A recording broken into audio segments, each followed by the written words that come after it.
Sir ఈ supreme court జడ్జిమెంట్‌లో వీళ్ళకేదైతే నష్టపరిహారం చెల్లించమని అని ఒక జడ్జిమెంట్‌లో ఒక క్లాజ్ ఉంది కదా సార్. ఇప్పటివరకు ఏదైతే నువ్వు తీసుకున్నావో అది 300-500 నష్టపరిహారం ఇవ్వాలని. అసలు ప్రస్తుతం ఆర్థిక పరిస్థితి, అమెరికా ఆర్థిక పరిస్థితి అంత అసలు ఇవ్వగలడా? అసలు ప్రస్తుతం ఆర్థిక పరిస్థితి ఏంటి అమెరికాది? అమెరికా ఆర్థిక పరిస్థితి అంటే వాళ్ళ అడ్వాంటేజ్ ఏంటంటే వాళ్ళు మొత్తం ప్రపంచానికి కరెన్సీ ప్రింట్ చేస్తారు కాబట్టి సార్ అది ఇంకొక ఇప్పుడున్నట్టు దాకా 150 బిలియన్‌లో, 200 బిలియన్‌లో ఇంకో అప్పు ఇది కాదు. ఇప్పుడు వాళ్ళకే చాలా భారీ ఎత్తున అప్పులో ఉంది. సార్ అదంతా మాకు క్లియర్ కట్‌గా చూసుకున్నట్టయితే వేరే దేశం ఏదన్నా అనుకుంటే శ్రీలంక కంటే దారుణమైన పరిస్థితిలో ఉండేది అమెరికా. అమెరికా మొత్తం ప్రపంచానికి డాలర్ అనేది రిజర్వ్ కరెన్సీగా ఉంది కాబట్టి అమెరికా వాళ్ళ ఎకానమీ ఇప్పుడు అఫ్లోట్‌గా ఉంది. అంతకు తప్పితే ఇంకా లేదు. ఈవెన్ ట్రంప్ కూడా అదే చెప్పినటువంటిది అదే. మనం అప్పులు తీసుకుంటున్నాం. దానికి ఎక్కడ ఎండ్ లేదు. దీనివల్ల వచ్చినటువంటిదే ఈ టారిఫ్ వల్ల కూడా అమెరికా ఎకానమీకి ఏం బెనిఫిట్ అంటే వచ్చాయి కానీ ఆ ట్యాక్స్ మొత్తం 90% వరకు లోకల్ అమెరికన్సే కట్టారు. అంతేగాని వేరే దేశాలు ఫారెన్ ఎక్స్పోర్టర్స్ అమెరికాకి ఎక్స్పోర్ట్ చేసే వాళ్ళు ఎవరు కట్టలేదు. మా పర్టికులర్ గా ఇండియా నుంచి ఎక్స్పోర్ట్ చేసినవి మొత్తం బర్డన్ అంతా యుఎస్ కన్స్యూమర్స్ మీద పడింది. అంతేగాని మన ఎక్స్పోర్ట్స్ సఫర్ అయ్యారు కానీ ఆ బర్డన్ మాత్రం మనం తగ్గించినట్టుగా పెద్దగా మనకేం ఇది కాదు. ఒకటేంటంటే ఈ 150 days లోపల కాంగ్రెస్ అప్రూవ్ చేయాలన్నటువంటిది ఎప్పుడైతే ఉందో దీనివల్ల లాంగ్ టర్మ్ ఎక్స్పోర్ట్ ప్లానింగ్ అనేటటువంటిది కొంత డిసడ్వాంటేజ్ ఉంటుంది. కానీ ఈ లోపల మనం ట్రీటీ చేసుకునేసి ట్రీటీ కానీ చేసుకున్నట్టయితే పొలిటికల్ గా కొంత అన్సర్టనిటీ ఉంది. ఎందుకంటే నెక్స్ట్ యుఎస్ కాంగ్రెస్ ఎలక్షన్స్ ఉన్నాయి. కాంగ్రెస్ ఎలక్షన్స్ లో అమెరికా ఇప్పుడు ట్రంప్ వాళ్ళ పార్టీ రిపబ్లికన్ పార్టీ గెలిచేది లేదు. బహుశా సెనెట్ లో కూడా కొంత బాగా దెబ్బతిని మెజారిటీ కోల్పోతారు. ఇప్పుడైతే 3 ఓట్ల మెజారిటీ ఏదో ఉంటుంది.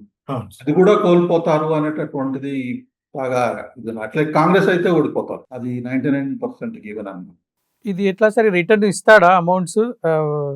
రిటర్న్ పే చేస్తాడా కదా వాళ్ళు చెప్పినటువంటి చట్టము ఎప్పుడైతే అన్కాన్స్టిట్యూషనల్ అయిందో తప్పనిసరిగా రిటర్న్ ఇవ్వాలి. మనకంటే ఇక్కడ బ్యూటీ ఏంటంటే అంటే వేరే వాళ్ళని పొగడం అని కాదు. యూఎస్ కాంగ్రెస్ ఇంత తొందరగా ఈ జడ్జిమెంట్ రావడం అనేటటువంటిది మనం కూడా మన ఆర్థిక వ్యవస్థ చూసేటటువంటిది మన హైయర్ జుడిషియరీ కూడా ఒకసారి ఆలోచించాలి. వాళ్ళకు లెస్ దాన్ 6 months పీరియడ్ లో ఈ జడ్జిమెంట్ అసలు బేసిక్ గా ఇంకా ఒక 2-3 నెలల ముందు వచ్చిన రిజర్వ్ ఫర్ జడ్జిమెంట్ చాలా కాలం. ఇక్కడ ఏంటంటే ఓన్లీ కేవలం 9 మంది జడ్జెస్ ఉంటారు. ఆ కాన్స్టిట్యూషన్ మొత్తం 9 మంది కలిసి ప్రతి కేసు వింటారు. సంవత్సరానికి మాక్సిమం 5,000 కేసులు అడ్మిట్ చేసుకుంటారు. నేను కంపేర్ చేసి చెప్తున్నాను. ఇండియాలో ఈ రోజు యాజ్ ఆన్ టుడే ఈ ఇండియన్ సుప్రీం కోర్టులో మాక్సిమం నెంబర్ ఆఫ్ కేసెస్ ఉన్నాయి.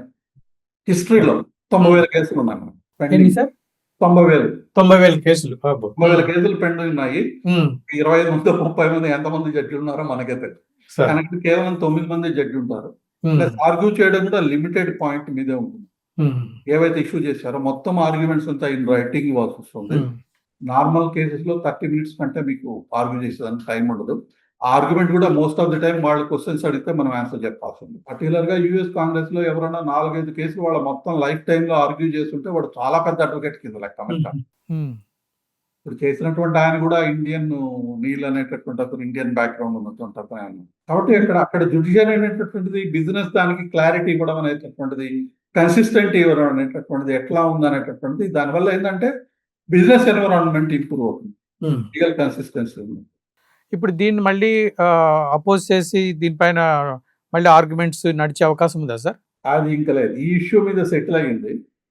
ఇంకా మళ్ళీ ఆయన వేరే చట్టం మీద నేను ఇందాక అన్నట్టుగా యుఎస్ ట్రేడ్ యాక్ట్ మీద వాటి మీద వెళ్తే దాన్ని మళ్ళీ చేస్తానని ఫైట్ చేస్తానని అనుకోవడానికి లేదు. ఎందుకంటే మళ్ళీ 150 days ఇంపాక్ట్ కాబట్టి అది పెద్దగా దాని మీద వెళ్తాను లేదు. కానీ ఇప్పుడున్నటువంటిది ఏంటంటే ఈ జడ్జిమెంట్ అనేటటువంటిది చాలా స్ట్రాంగ్ జడ్జిమెంట్ అన్నమాట. ముగ్గురు ఈయన అపాయింట్ చేసినటువంటి జడ్జెస్ కూడా ఈయనకి అగెనిస్ట్ గా దాంట్లో ముగ్గురిని ఈయన అపాయింట్ చేశాడని చెప్పేసాను. కానీ కెవనా వీళ్ళందరూ వ్యతిరేకం చేశారు. జస్టిస్ కెవనా, జస్టిస్ థామస్, ఇంకా ఆల్టో అంట ముగ్గురు అగెనిస్ట్ చేశారు. కానీ ముగ్గురు ఎవరైతే లిబరల్ జడ్జెస్ ఉన్నారో వాళ్ళందరూ ఈయనకి అగెనిస్ట్ చేశారు. జస్టిస్ రాబర్ట్ చీఫ్ జస్టిస్ రాశాడు ఈ జడ్జిమెంట్. ఆయన ఇంకిద్దరు జడ్జెస్ ఐ థింక్ జస్టిస్ ఒక లేడీ ఇంకొక ఎవరో ఉంటారు. వీళ్ళిద్దరు యాక్చువల్ గా ట్రంప్ అపాయింట్ చేస్తున్నాడు. జస్టిస్ రాబర్ట్ కాదు కానీ జస్టిస్ రాబర్ట్ గారు చాలా కాలం నుంచి ఉన్నారు. వీళ్ళిద్దరైతే ట్రంప్ అపాయింట్ చేసినట్టు వీళ్ళు కూడా అగ్రెట్ చేశారు. బేసిక్ ఏంటంటే on the face of it మనం చూస్తేనే అది అన్కాన్స్టిట్యూషన్. అమెరికన్ కాన్స్టిట్యూషన్ ప్రకారంగా ట్యాక్స్ వేసేటటువంటి పవరు యుఎస్ కాంగ్రెస్కే ఉంది, అంతేగాని ప్రెసిడెంట్కి లేదు. క్లియర్ కట్ అన్న. సార్ మరి దీన్ని ఇంత చిన్న విషయాన్ని ఎట్లా మిస్ అయ్యాడు ట్రంప్? అంటే ఏంటంటే ఈయన ఏమనుకున్నాడంటే Sir. ఆ ట్రేడ్ రెగ్యులేట్ చేసేదానికి వాటికి పవర్ ఉంది ఆ 77 యాక్ట్. ఓకే. రెగ్యులేట్ చేసేటటువంటి దాంట్లో ఇది కూడా కలుస్తుంది అనేటటువంటి పవర్ నాకు ఉంది అనేటటువంటిది ఆయన అంటాడు. కానీ దీని మీద మేజర్ గా క్వశ్చన్ డాక్టర్ ఒకటి తీసుకొని వచ్చింది. ఈ జడ్జిమెంట్ లో కూడా ఐ థింక్ ఎక్స్టెన్సివ్ గా డిస్కస్ చేశారు. ఇది ఏమవుతుందంటే బిలియన్స్ ఆఫ్ డాలర్స్ మొత్తం ఎకానమీ చేసేటటువంటి లెవెల్లో ఉన్నటువంటి మేజర్ క్వశ్చన్ ఉన్నప్పుడు Sir. It is better that we have a legislation from the Congress నుంచి లెజిస్లేషన్ ఉండాలి. ఇదేదో ఒక ఏదో మైనర్ డీవియేషన్ ఉండి ఇటువంటిది ఏదైనా ఒక ఉన్నట్లయితే బహుశా ప్రెసిడెంట్ కి రెగ్యులేషన్స్ లో 77 యాక్ట్ లో ఏదైనా కొంత పక్కకి వెళ్ళే అవకాశం ఉందా లేదా అని అనుకునేవాళ్ళు. కానీ ఇది బేసిక్ ఏంటంటే చూడగానే కనిపిస్తున్నట్టు ఇది ట్యాక్స్ అనేది.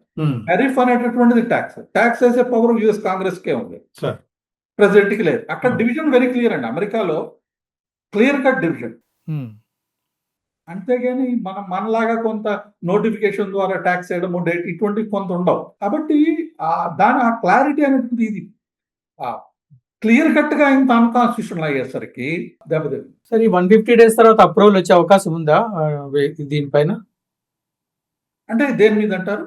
ఇప్పుడు ఈ 15% ఏదైతే ట్యాక్స్ అగైన్ 150 days తర్వాత సర్చార్జ్ అనాలి, మళ్ళీ ట్యాక్స్ అన్నాడు, సర్చార్జ్ అంటాడు. సర్చార్జ్ అనాలి. ఓకే. ఇప్పుడు దీన్ని అప్రూవల్ తీసుకుంటాడు కదా సార్, కాంగ్రెస్ అప్రూవల్ తీసుకుంటాడు కదా. అది 150 వచ్చేటట్టు అవకాశం చాలా తక్కువ. అవకాశం చాలా తక్కువ. అయితే ఏంటంటే ఇప్పుడున్నటువంటి అన్సర్టన్ సిచ్యువేషన్ లో యుఎస్ తో ఒక డీల్ క్లోజ్ చేయడం అనేటటువంటిది మనము ఎట్లా చేద్దాము, లేదా మొన్నటి వరకు మనం అనుకున్న జనరల్ ఐడియా ఏంటంటే పబ్లిక్ లో ఉన్నటువంటి ఐడియా ఈ మొత్తం మనకి యుఎస్ కాంగ్రెస్ ఎలక్షన్ 2020 దాకా వచ్చేదాకా కొంతవరకు డ్రాగ్ చేసి బెస్ట్ పాసిబుల్ డీల్ తీసుకుందాము అనేటటువంటిది ఉంటుంది. కాకపోయినట్లయితే మన వాళ్ళు బాగా స్ట్రాంగ్ గా నెగోషియేట్ చేస్తారండి. ఏ పార్టీ పవర్ లో ఉన్నా కానీ ఇండియా ఇంటర్నేషనల్ ట్రేడ్ నెగోషియేషన్స్ చాలా స్ట్రాంగ్ ఉంది. మరీ అంత నెగటివ్ గా చెప్పనేసి గవర్నమెంట్ నుంచి ఏదైనా వస్తే తప్పితే చాలా రేర్. అసలు మొత్తం హిస్టరీలో మీకు గుర్తున్నట్టయితే WTO నెగోషియేషన్స్ కానీ మిగతా వాటిల్లో కానీ మన ట్రాక్ రికార్డు మన ఇంట్రెస్ట్ మనం ప్రొటెక్ట్ చేసుకోవడం అనేది మనం చాలా స్ట్రాంగ్ గా చేస్తాం. అది ఏ గవర్నమెంట్ ఉన్నా చేసింది. మన చరిత్ర ఉంది. అది ఈ ఒక్క గవర్నమెంట్ అనే కాదు, ఈవెన్ అర్లియర్ గవర్నమెంట్ కూడా, ఈవెన్ చిన్న బాగా మైనారిటీ ఉన్న గవర్నమెంట్స్ కూడా ట్రేడ్ నెగోషియేషన్స్ లో మనం స్ట్రాంగ్ గానే కృషి చేస్తాం. అంటే ఇప్పుడు ముఖ్యంగా అంటే ఈ ప్రతిపక్షాలు డిమాండ్ చేస్తున్నట్టుగా ఈ అగ్రికల్చర్ ప్రొడక్ట్స్ దీనిపైన ప్రభావం ఉంటుంది అన్నారు కదా సార్. అంటే అగ్రికల్చర్ ప్రొడక్ట్స్ లో మనం బేసిక్ గా తీసుకున్నటువంటి ఆల్మండ్స్ ఇటువంటి వాటి మీద, ఆపిల్స్ ఇటువంటి ఫ్రూట్స్ మీద, ప్లస్ మనము ఆయిల్ మీద, స్పిరిట్స్ అటువంటి వాటి మీద మనం తీసుకుంటాం. కాబట్టి అంతేగాని మొత్తం ఓపెన్ అయ్యేటటువంటిది ఉండదు. ప్లస్ జిఎం ఫుడ్స్ వస్తాయి అని అవన్నీ. ఇక్కడ ఏంటంటే వాళ్ళు మొదట ఇచ్చినప్పుడు ఏంటంటే ఒక విధంగా కొంత ఓవర్ ఎంతూజియాజంలో అమెరికన్ ప్రెస్ రిలీజ్ ఉండేది. మీకు గుర్తుందో లేదో దాన్ని కొంత వాళ్ళు సవరించారు. అవును, మళ్ళీ సవరించారు. మళ్ళీ సెకండ్ నోట్ లో మళ్ళీ చేంజెస్ పంపించారు. ఏంటంటే కొన్ని ఆల్మండ్స్ ఇటువంటివన్నీ తీసుకోవాలి. ఇంకోటి ఏంటంటే మనము మనకు కావాల్సిన పప్పు దినుసులు మనం ఇంపోర్ట్ చేసుకుంటూనే ఉంటాం. మనం కెనడా నుంచి కూడా చేసుకుంటున్నాం. మీకు గుర్తుందో లేదో టూడో టైంలో మనకి టెర్రరిజం వచ్చిందని మనం అక్కడి నుంచి తీసుకోవాలి మానేస్తే కెనడా వాళ్ళకి బాగా ప్రాబ్లం అయింది. కాబట్టి మాంటానా ఇటువంటి స్టేట్స్ లో వాళ్ళు ఉన్నటువంటి దానికి అక్కడి నుంచి మనం తీసుకుందామని మనం ఎటు ఇంపోర్ట్, ఇక్కడ ఏంటంటే మనం ఇంపోర్ట్ చేసుకునేటటువంటి వస్తువులే అమెరికా నుంచి కొంటాం. అది అమెరికా నుంచి ఎటు మనం చేసుకుంటాము. ప్లస్ ఆయిల్ సీడ్స్ ఇటువంటిది, స్పిరిట్స్ ఇటువంటివి వస్తున్నాయి. కాబట్టి ఈ స్పిరిట్స్ అంటే ఇంకా లిక్కర్ ఇటువంటి వాటికి మనం ఈవెన్ EU కూడా మనం ఓపెన్ చేసి, దానివల్ల మనకి మేజర్ గా డిసడ్వాంటేజ్ ఉండదు. అట్లా అని చెప్పేసి మనం వీటికో ఇది కూడా చేసుకొని మనకి ఇక్కడ ఏదో ధరలు పడిపోతాయి, మనకి రైతులకు ఏదో అవుతుంది. ఒకటేంటంటే ఎథనాల్ కోసం కార్న్ ఇంపోర్ట్ చేసుకుంటారు అన్నటువంటిది ఉంది. కాబట్టి మన కార్న్ వాళ్ళకి ఏదైనా నెగటివ్ వస్తుందా అనేటటువంటి. ఇంకొక రూమర్ ఏం చేశారంటే మనము కాటన్ కూడా చేసుకుంటాం, ఎందుకంటే కాటన్ కొద్దిగా కాస్ట్లీ అవుతుంది. ఇక్కడ మనం చూసుకోవాల్సింది ఏంటంటే బంగ్లాదేశ్ వాళ్ళు యుఎస్ నుంచి మ్యాండేటరీగా కాటన్ ఇంపోర్ట్ చేసుకొని వాళ్ళకి ఎక్స్పోర్ట్ చేస్తున్నారు క్లాత్. సార్ దానివల్ల కాస్ట్ అనేటటువంటిది ఉండదు, బంగ్లాదేశ్ వయబుల్ కాదు. మనకు అటువంటిది ఇప్పుడు మనకి బయటకు వచ్చినటువంటి దాని మీద మనకు అటువంటి కాటన్ ఇంపోర్ట్ చేసుకోవాలన్నటువంటిదే లేదు. కార్న్ కానీ వీట్ కానీ చేసుకోవాల్సినటువంటిది ఏం లేదు. డైరీ ప్రోడక్ట్స్ గురించి మనం అగ్రీ చేయలేదు అన్నటువంటి క్లియర్ కట్ గా వాళ్ళే చెప్పారు. కాబట్టి మనకి నెగటివ్ గా ఎంత వస్తుంది, పెద్దగా వస్తుందని నేనైతే అనుకోను. కానీ ఫైన్ ప్రింట్ చూడాలి. ఫ్రేమ్ వర్క్ పూర్తిగా వస్తే కానీ డీటెయిల్స్ తెలియవు మనకి. ట్రీటీ పూర్తిగా వస్తే కానీ తెలియదు. ఎందుకంటే ఇది నా ఉద్దేశంలో అమెరికన్ కాంగ్రెస్ కి వెళ్ళి అప్రూవ్ అవ్వాలి, సెనెట్ కి వెళ్ళాలి వాళ్ళు. అక్కడ అప్రూవ్ అయితే తీసుకుంటే కానీ ఇది కాదు, దీంట్లో కాదు, లాలోకి రాదు. అక్కడ మనలాగా ట్రీటీ అక్కడ అయితే ట్రీటీని యాక్సెప్ట్ చేసేటటువంటి పవర్స్ యుఎస్ కాంగ్రెస్ కి వెళ్తుంది, సెనెట్ కి కాంగ్రెస్ కి. అది నార్మల్ గా అప్రూవ్ అవుతుంది. ఎందుకంటే రిపబ్లికన్ పార్టీకి ప్రస్తుతానికి మెజారిటీ ఉంది. ఎక్కడ బై అండ్ లార్జ్ అమెరికాలో ఇప్పుడున్నటువంటి రెండు పార్టీలకి మనతో ట్రీటీ చేసుకోవడానికి వ్యతిరేకంగా ఏం లేదు. ఇంకొద్దిగా ఓపెన్ చేయమని ఏమైనా ప్రెస్ చేయొచ్చు. అది గివ్ అండ్ టేక్ నెగోషియేషన్ లో ఆల్రెడీ నెగోషియేట్ అయిపోయి ఉంటుంది. కాబట్టి అక్కడ ఫైనల్ అయిన తర్వాతనే అది మనం ఇదవుతుంది. బట్ మనకు పెద్దగా సమస్య అయితే ఉండదు. అంటే ఇంతకుముందు చెప్పేటటువంటి ఇంతకుముందు 0 ఉంది కదా, ఇప్పుడు 18% ఉంది కదా, 15% వస్తుంది అనేటటువంటిది. అడ్వాంటేజ్ ఏంటంటే కొంతవరకు మనకి ఓపెన్ అవుతుంది. మిగతా వాళ్ళు హిట్ అయినటువంటి దానికంటే మనకు కొంత ఇది వస్తుంది.